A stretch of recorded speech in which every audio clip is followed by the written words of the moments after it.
রাজধানীর লালবাগে আগুন নিয়ন্ত্রণে কাজ করছেন ফায়ার সার্ভিসের কর্মীরা। আর এই মুহূর্তে আগুন নিয়ন্ত্রণের সব অবস্থা জানাতে ঘটনাস্থল থেকে যুক্ত হচ্ছেন সাজিদ আরাফাত।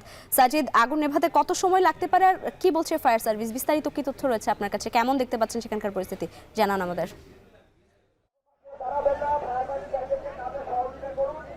লাইবা, আমরা যেটি জানতে পেরেছি যে এখানে প্লাস্টিকের অনেকগুলো গোডাউন রয়েছে, সেই প্লাস্টিকের গোডাউনেই কিন্তু আগুন লেগেছে। এখন পর্যন্ত কিভাবে আগুন লেগেছে এটি আসলে নির্ধারণ করা যায়নি। ফায়ার সার্ভিসের বেশ কয়েকটি ইউনিট আমরা দেখেছি, প্রায় 4টি ইউনিট কাজ করছে, আরও 3টি ইউনিট আসছে বলে আমরা জানতে পেরেছি। এই মুহূর্তে যদি দেখাতে চাই, এটি লালবাগের ঠিক পাশে ইসলামবাগ নাম, বেরিবাদের এই পাশেই ঠিক এই এলাকাটি। এখানে কিন্তু প্লাস্টিকের যত বিভিন্ন বিষয় আছে, প্লাস্টিকের পণ্য বা অন্যান্য যে একেবারে পরিত্যক্ত প্লাস্টিক, সেইগুলো এখানে কিন্তু নিয়ে আসা হয়, সেইগুলোকে এখানে পরবর্তীতে সেগুলো বিভিন্ন প্রক্রিয়ায় কাজ করা হয়। সেই জায়গাগুলোতেই কিন্তু আগুন লেগেছে। একটি ভবনে আমরা দেখতে পাচ্ছি কালো ধোঁয়ায় আচ্ছন্ন হয়ে গেছে। এই মুহূর্তে আমরা দেখতে পাচ্ছি এখানে ফায়ার সার্ভিসের বেশ কয়েকটি ইউনিট এখানে এসেছে। কিছুক্ষণ আগেই আমরা ফায়ার সার্ভিসের অনেক কর্মী এখানে কাজ করছে দেখতে পাচ্ছি। পাশেই পানির এখানে ব্যবস্থা আছে, সেখান থেকেও পানি দেওয়া হচ্ছে। এবং এই মুহূর্তে যদি বলি, একেবারে কালো ধোঁয়ায় আচ্ছন্ন হয়ে আছে এই এলাকাটি। এবং টিনের গোডাউন ছিল, আমরা যেটি এখানকার যে স্থানীয় আশেপাশের লোকজন তারা এটি জানিয়েছেন যে টিনের গোডাউন ছিল, সেখান থেকে কিন্তু হঠাৎ করে আগুনের সূত্রপাত হয়। কিভাবে সেটি হয়েছে এখনও ফায়ার সার্ভিস এখন পর্যন্ত আসলে আমাদেরকে জানায়নি। হয়তো পরবর্তীতে তারা ব্রিফ করে জানানোর যে প্রক্রিয়াটি সেটি সম্পূর্ণ করবে। আমরা দেখছি ফায়ার সার্ভিসের যে কর্মীরা রয়েছে তারা নিরলস কাজ করে যাচ্ছে। এখানে সেনাবাহিনীর সদস্যরা রয়েছে এবং উৎসুক জনতাও এখানে রয়েছে। আমরা দেখতে পাচ্ছি আশেপাশের এলাকার যে মানুষজন তারা কিন্তু জড়ো হয়েছেন। পুরো জায়গাটিতে আমরা দেখছি এখনও ধোঁয়া উঠছে, অর্থাৎ ভেতরের দিকটায় এখানে আগুনের সূত্রপাত হয়েছে। ভেতর থেকেই কিন্তু আগুনের কুণ্ডলী একেবারে কালো ধোঁয়ায় আচ্ছন্ন হয়ে আছে। আমরা সেটি দেখানোর চেষ্টা করছি। এখানকার যে আশেপাশের যে ঘরগুলো, সেগুলো প্রায় ঘরগুলো কিন্তু টিনের দোতলা ঘর দেখতে পাচ্ছি, টিনের 2তলা 3তলা ঘর। এই টিনের পুরো নিচতলা থেকে ওপর পর্যন্ত কিন্তু গোডাউন, অর্থাৎ প্লাস্টিকের বিভিন্ন যে পরিত্যক্ত যে বিষয়গুলো রয়েছে বিভিন্ন জায়গা থেকে সংগ্রহ করে আনা হয়, সেগুলো এখানে এনে জমা করে রাখা হয়, সেইগুলোতে কিন্তু আগুন লেগেছে। এরকমই একটি গোডাউন দেখতে পাচ্ছি আমরা। এখানকার যে স্থানীয়রা রয়েছে তারা আমাদেরকে জানাচ্ছিলেন যে এখানে গোডাউনে আগুন লেগেছে। আমরা বিজিবির সদস্য এখানে দেখতে পাচ্ছি, সেনাবাহিনীর সদস্য রয়েছে, ফায়ার সার্ভিসের সদস্য রয়েছে।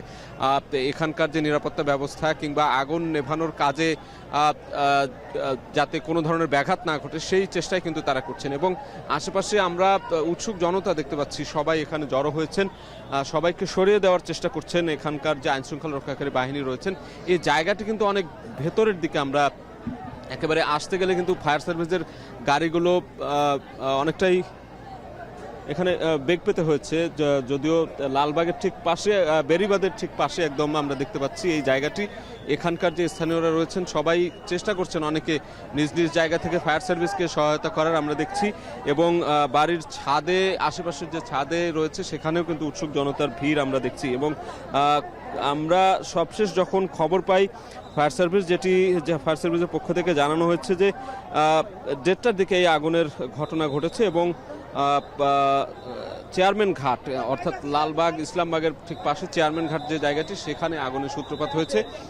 এবং লালবাগ থেকে 2টি, হাজারীবাগ থেকে 2টি এবং পলাশী থেকে 2টি, মোট 6টি ইউনিট কাজ করছে আগুন নিয়ন্ত্রণে। এবং সিদ্দিক বাজারে যে ফায়ার সার্ভিসের ইউনিট রয়েছে সেখান থেকেও আরও 3টি ইউনিট আসার কথা রয়েছে। এই সব মিলিয়ে 9টি ইউনিটের কাজ করার কথা রয়েছে এখানে। এখন পর্যন্ত আগুন নিয়ন্ত্রণে আসেনি। আগুন নিয়ন্ত্রণে আনার জন্য প্রচেষ্টা চলছে। আমরা যেই বিল্ডিংটি দেখতে পাচ্ছি সেটি কিন্তু কালো ধোঁয়ায় আচ্ছন্ন হয়ে গেছে। তার 3 থেকে 4তলা বিল্ডিং হয়তো এটি হবে। তার পাশে যে টিনের গোডাউনগুলো রয়েছে, সেই টিনের গোডাউন থেকেই আগুনের সূত্রপাত। সেই আগুনের কুণ্ডলী কালো ধোঁয়ায় আচ্ছন্ন হয়ে গেছে। আমরা সেটি দেখানোর চেষ্টা করছি। এবং এখানে অনেকটা বিশৃঙ্খল পরিস্থিতিও দেখা যাচ্ছে। সেই বিশৃঙ্খল পরিস্থিতি নিয়ন্ত্রণে আনার জন্য এখানে বিজিবি কাজ করছে, তার সাথে সেনা সদস্যরা রয়েছে।